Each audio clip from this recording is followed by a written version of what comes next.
Terima kasih banyak. Tentu tahun 2023 kita harus lebih baik dari 2022. Sekurang-kurangnya kita menyempurnakan apa yang belum sempurna. Fokus kita ke depan seperti yang saya katakan, yang pertama itu tentu pengembangan sumber daya manusianya. Kita akan memperbanyak dosen-dosen yang akan menyelesaikan S3-nya, yang sedang proses ya kita gesa secepatnya. Sebab strata yang dimiliki oleh para dosen itu menjadi satu bagian yang tidak terpisahkan dari akreditasi.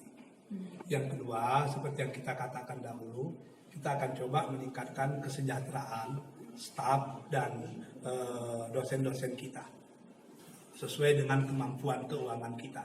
Kita tidak bisa menuntut maksimal kalau kita tidak bisa memberikan yang maksimal. Yang berikutnya tentu hubungan luar negeri, sebab hubungan luar negeri ini sangat penting bagi sebuah universitas.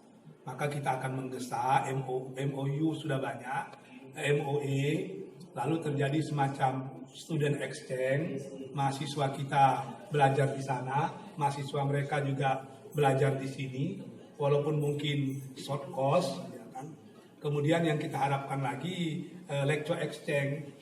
Kita minta dosen-dosen mereka datang kemari dan dosen-dosen kita juga ke sana. Sehingga pengalaman luar negeri bagi dosen-dosen kita itu semakin tinggi. Karena semakin tinggi jam terbang semakin bagus. Bahkan di Thailand itu ada yang menawarkan jurnal atau tulisan dosen kita diterjemahkan ke dalam bahasa Thailand waktu itu kan. Yang dibilang oleh Profesor Langkoti itu, Sukri Langkoti itu. Jadi kan terkejut juga kalau ada dosen kita yang bisa ditulis beritanya dalam bahasa Thailand, itu kan luar biasa itu. Udah banyak kesana lah yang kita arahkan ke depan. Yang kedua tentu sarana dan prasarana. Kita akan menyiapkan lokal belajar berbasis wakaf itu dan rusunawa kita. Sebab kalau mengharapkan SPP tentu akan terlalu lama. Kalau macam rusunawa itu 18 miliar, wakaf itu sekitar 14 miliar, artinya kan 30 miliaran.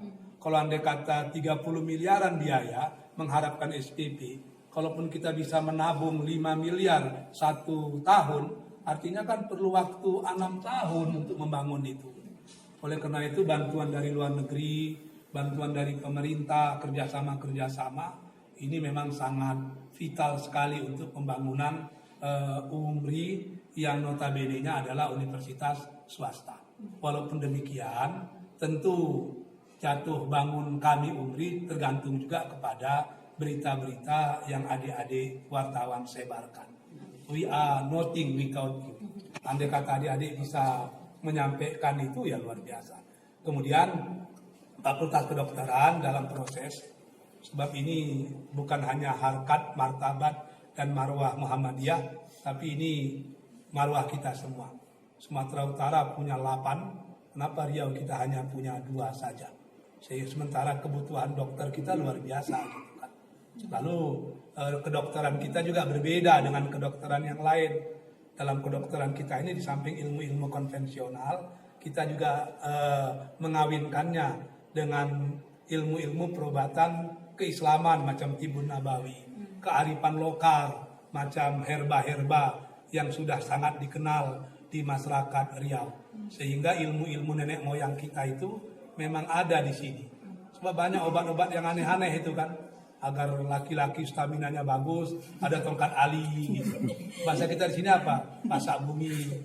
Agar perempuan bagus, ada kancip Fatimah misalnya. Karena luar biasa itu. Nah, itu.